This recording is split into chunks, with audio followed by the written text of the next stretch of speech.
Presenter dan YouTuber yang kini menjadi anggota DPR, Surya Utama alias Uya Kuya tengah berduka. Nararya Sutrasno ayah Uya meninggal dunia pada Rabu 30 Oktober 2024 sekitar pukul 10 pagi akibat komplikasi penyakit yang sudah lama dideritanya. Saat menyambangi Uya di Amerika Serikat Januari lalu, Nararya Sutrasno sempat mengalami serangan jantung hingga harus pasang 4 ring jantung saat berobat di negeri Paman Sam itu. Siapa sangka pemasangan ring jantung itu mempengaruhi fungsi ginjal Nararya, sehingga opat cinta dan Ninokuya itu harus cuci darah seminggu 3 kali. Saat kembali ke Jakarta bersama Uya dan Astrid Margareta menantunya, kondisi Nararya sedikit membaik sehingga periode cuci darahnya berkurang menjadi 2 kali seminggu. Lalu benarkah menjelang kematiannya, Nararya mengalami serangan jantung dan gagal ginjal berbarengan? Almarhum sempat kena serangan jantung di Amerika pada saat itu sudah dipasang 4 ring, sudah sembuh lah. Nah cuman beliau ini kan sekarang cuci darah setiap seminggu 2 kali, itu juga nggak masalah, sehat kok. Nah hari 3 sebulan terakhir itu mengeluh punggungnya sakit, dipikir saraf kejepit, kita MRI segala macam, terus disurigai ada katanya mungkin aja ada penyebaran sel kanker, tapi diperiksa darah tidak spesifik arah situ. Nah hari ini harusnya ada jadwal ke Darmais untuk cek dan juga dimintain untuk keterangan bahwa akan di PET scan. Cuma pas bangun tidur pas udah siap-siap mau pergi ke situ, tiba-tiba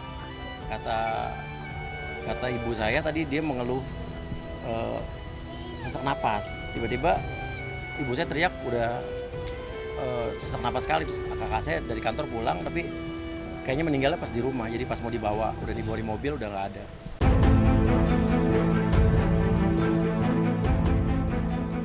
Saat disemayamkan di rumah duka di kawasan Durensawit, Jakarta Timur, sederet artis maupun pejabat seperti Raffi Ahmad dan Eko Patrio nampak hadir melayat. Meski terpukul atas kepergian ayahnya, Uya terlihat tegar di depan pelayat dan awak media. Sebagai anak, Uya merasa sudah mengusahakan pengobatan ayahnya semaksimal mungkin, baik saat di Amerika maupun di Jakarta. Namun takdir berkata lain, ayahnya meninggal di usia 87 tahun. Sama almarhum bapaknya Uya Kuya kita pernah ketemu di Tanah Suci bareng-bareng. Beliau baik sekali dan memang Uya sendiri itu termotivasi untuk masuk di politik itu karena memang keluarganya juga termasuk support dari bapaknya juga almarhum. Saya baru bulan Juli kemarin merayakan ulang tahun beliau gitu ya. Bulan Juli atau Agustus lah kurang lebih, berbarengan dengan terpilihnya Uya Kuya juga sebagai anggota dewan, jadi syukuran gitu ya. Berarti nggak Agustus atau September lah kurang lebih gitu ya. Berarti baru 3 bulan 4 bulan yang lalu, masih sehat, makanya saya kaget sekali beliau meninggalkan kita semua gitu. Jadi saya sedih banget hari ini. Setelah disolatkan di Masjid Al-Mujahidin yang satu komplek dengan kediaman Uya, jenazah Nararya Sutrasno dimakamkan di Al-Azhari Memorial Garden, Karawang, Jakarta Barat. Tanpa disaksikan 2 cucu kesayangannya Cinta dan Ninokuya yang tengah menimba ilmu di Pasadena, Amerika Serikat. Iya, Cinta Nino sempat video call, karena Cinta Nino nggak mungkin balik ke sini karena kan kita langsung tadi jam 10 meninggal dimakamin bapak saya hari ini. Dia tadi cuma video call aja. Yang saya senang, saya membuat ayah saya bangga. Ayah saya melihat saya dilantik jadi DPR RI. Itu yang sempat dia ngomong cerita dulu soal ibunya, nenek saya, anggota DPR MPR wanita pertama di Indonesia. Dia sering cerita dulu di Komisi 1, sering tugas ke luar negeri. Terus juga kalau ke kantor naik beca. Terus dia bilang kalau kamu jadi DPR nanti nurunin gen nenek kamu gitu kan. Dan kemarin saya dilantik walaupun bapak saya nggak datang. Jadi dia lihat dari TV. Tapi sempat janji bilang bahwa nanti kapan kita ulang aja fotonya di Gedung Kura-Kura, ulang tapi nggak usah pas pelantikan tapi pakai baju pelantikan. Foto kita sama-sama sekeluarga, kan belum sempat.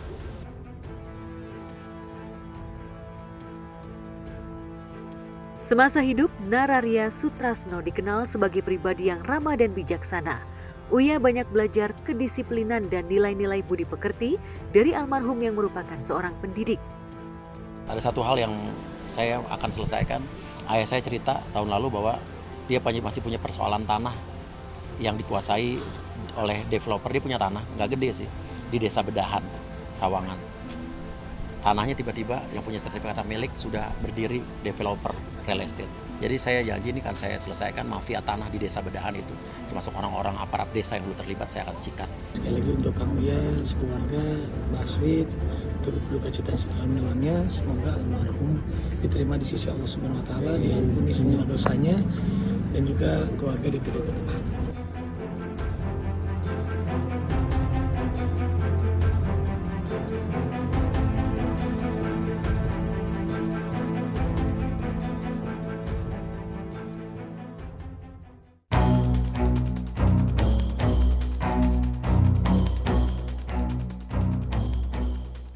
Sidang cerai beragendakan mediasi kedua antara Baim Wong dengan Paula Verhoeven yang digelar di Pengadilan Agama Jakarta Selatan kemarin siang berlangsung ricuh.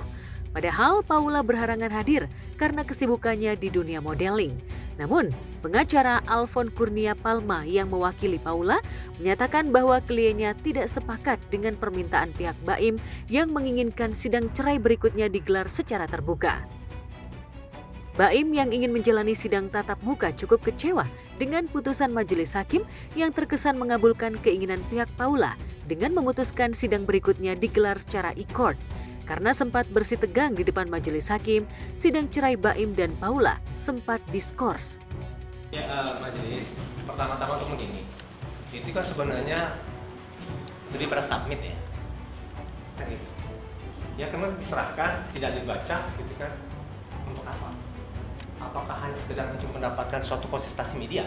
Nah, itu jadi pertanyaan saya sebenarnya majelis itu kan, karena ini menjadi konsistensi jadinya gitu kan. dan agak sulit dilaksanakan secara litigasi kalau nggak sepakat kan? Oh iya. Ya, baik untuk menyikapi permohonan dari saudara penggugat maka sidang kami skors. Silakan di luar. Kenapa emosi sedikit Bang di dalam Bang? Oh enggak, saya enggak emosi. Saya itu bersidang begitu, apalagi kalau misalnya pidana gitu ya. Apalagi kalau misalnya masyarakat kelompok rentan digituin gitu kan. Kelompok rentan itu misalnya contohnya gitu ya, baik itu petani atau itu buruh dan macam-macam gitu kan. Kita tuh harus memiliki keberpihakan gitu kan, bahwa orang kelompok rentan itu harus dibela. Kenapa Mbak Im mau mengikuti, dan itu memang ada perintahnya tadi, bahwa dalam proses pembuktian pemohon dalam hal ini Mbak Im Wong harus hadir, tapi dalam proses jawab-menjawab cukup dengan elektronik biar lebih cepat, karena kalau tiap minggu lebih lama, makanya kita ambil 3 hari sekali, tapi sistemnya elektronik hanya jawab-menjawab. Setelah mediasi soal anak antara pihak Baim dan Paula dinyatakan deadlock alias gagal total, sidang kemarin langsung membahas materi pokok perkara, yaitu gugatan cerai dan hak asuh anak yang diajukan Baim.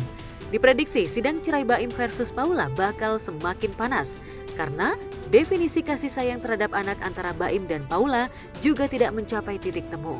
Pihak Paula menyatakan bahwa kasih sayang seorang ibu terhadap anak berbeda dan seolah derajatnya lebih tinggi dari kasih sayang seorang ayah kepada anaknya. Karena ibulah yang mengandung selama 9 bulan dan mempertaruhkan nyawa untuk melahirkan anak-anaknya ke dunia. Lalu benarkah Paula merasa lebih memahami karakter dan keinginan Kenzo dan Kiano ketimbang Baim? Ya, karena belum apa-apa sudah menjustifikasi sesuatu yang salah. Padahal kalau dia datang ke Tiger Wong, dia bisa melihat sampai jam berapapun pintunya itu terbuka lebar. Kalau saya mah suka anak kecil, dari dulu nggak pernah ngerasa terbebanin, seneng.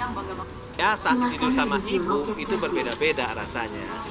Pelukan hangat seorang ibu itu berbeda dengan pelukan seorang ayah. Pengennya Paula anak-anaknya nginep di dia gitu ya. Ya bagi-bagi aja lah. Supaya kalian tahu yang sebenarnya terjadi apa. Saya tuh kadang-kadang suka, ya nggak apa-apa lah, dulu kita banyak dosa juga ya. Mudah-mudahan dihapus dikit-dikit dosanya itu aja deh. Ya itu kan kata dia, yang dirasakan sama klien kami kan belum tentu begitu kan. Yang diomongin semua itu serem lah, saya tapi nggak bisa bilang Ini apa yang dibilang Baim itu sesuai sama yang dijalankan Paula gitu ya? Saya nggak bisa bilang begitu. Itu yang merasakan itu oleh klien kami. Jangan bilang ini mengambil anak. Nggak ada yang ngambil anak. Bener-bener kayaknya dia udah tahu kok. Saya nggak pernah seperti itu sama sekali. Sampai sekarang anak-anak pun tahu. Tapi alangkah baliknya kalau misalkan nggak usah keluar buktinya. Makanya dia mau mikir sehari kemarin. Tapi ya ternyata yang penting kita selalu ada niat baik ya. Sementara itu di Pengadilan Agama Jakarta Pusat, sidang cerai antara Kimberly Ryder dan Edward Akbar berlangsung cukup tertib tak sepanas sidang sebelumnya. Dalam sidang yang beragendakan mendengarkan keterangan saksi tambahan dari pihak Edward, majelis hakim melakukan video call dengan saksi. Karena saksi yang merupakan kakak sepupu Edward berada di Bali dan berhalangan ke Jakarta. Penambahan saksi dari tergugat yang sebenarnya ada di Bali, jadi semuanya lewat live dari PA Tabanan. Conference call gitulah. Keterangan sepupu Edward itu sekaligus membantah kesaksian ibu sambung Kimberly yang bersama ayah kandung Kimberly mengetahui aksi penyekapan yang diduga dilakukan Edward. Kimberly mengklaim bahwa ibu sambung dan ayah kandungnya Nigel Ryder mengetahui dirinya dikunci di dalam rumah oleh Edward. Namun, Edward seolah menafikan status ibu sambung Kimberly dengan menyatakan bahwa ibu sambung Kimberly adalah orang lain yang turut mencampuri konflik rumah tangganya dengan Kimberly. Benarkah ayah kandung dan ibu sambung Kimberly mengerahkan polisi untuk membebaskan Kimberly dari penyekapan? Berdasarkan keterangan dari saksi bahwa orang tua daripada Kimberly sendiri memang membawa polisi, ya, yang beralasan bahwa di dalam Kimberly itu disekap, sedangkan Edward ya sama anak-anaknya di lantai bawah itu sedang bermain. Ya, dijelaskan juga oleh saksi bahwa Kimberly itu jalan ke lantai 2. Tiba-tiba ya dilakukanlah penerobosan rumah yang dilakukan oleh orang tuanya Kimberly, yaitu saudara siapa tadi ayahnya? N. Ya, saudara N. Ya, masuk melalui pintu samping membawa bambu. Bambu runcing tidak ya. Ada papa aku, Bu, dan ibu sambung aku yang datang. Kan kalau dari sebelah sana kan mereka bilang mereka nggak kenal sama ibu sambung aku, padahal kenal. Bilangnya, oh ini orang tidak dikenal, padahal kenal. Dan mereka datang ke rumah dengan polisi, dan tadi juga udah dijelaskan oleh saksinya Edward juga. Mereka datang dengan polisi karena ada dugaan penyekapan aku. Berbeda dengan Kimberly yang selalu menghadiri sidang cerai, Edward hanya 2 kali memenuhi panggilan sidang. Sejak eksepsinya ditolak, Edward yang warawiri menjadi bintang tamu podcast justru tak mau melayani wawancara awak media. Padahal sudah melaporkan Kimberly ke KPAI atas dugaan kekerasan terhadap anak. Sementara Kimberly juga membalas laporan Edward dengan melapor ke Komnas Perempuan terkait KDRT yang dilakukan Edward selama masa pernikahan. Pihak Kimberly masih menunggu itikat baik Edward untuk menyelesaikan konflik pernikahan secara baik-baik dengan saling cabut laporan. Aku memang keras sama anak, ada kerasnya, tegasnya, ya. Dan kalau misalkan aku terlalu over atau gimana, aku bisa merasakan sendiri dan pada akhirnya aku minta maaf sama anak-anak. Itu aku tidak membenarkan, memang sangat disayangkan, tapi memang ada kejadian yang seperti itu. Dan itu yang akhirnya dia videoin, dia save videonya dari berapa bulan sebelum kita pisah. Jadi kayak udah ada persiapan udah ada siasat, dia bilang kemarin dia ngepost Kalau ya, dari tanpa siasat. Nah ini udah ada siasat dari kapan kalau tahu. dari Edwardnya pernah nggak juga sama anak juga? Iya. Sebenarnya Itu gimana? sebenarnya aku sendiri sayangnya saat itu saya tidak punya siasat ya sama Edward. Cuman ada saat dimana Raiden menumpahkan kopi ke kaki bapaknya teriak, akhirnya kopi panas kan, akhirnya bapaknya ambil kopinya dia tumpahin ke kakinya Raiden. Akhirnya itu lumayan tuh beberapa minggu kakinya berbekas.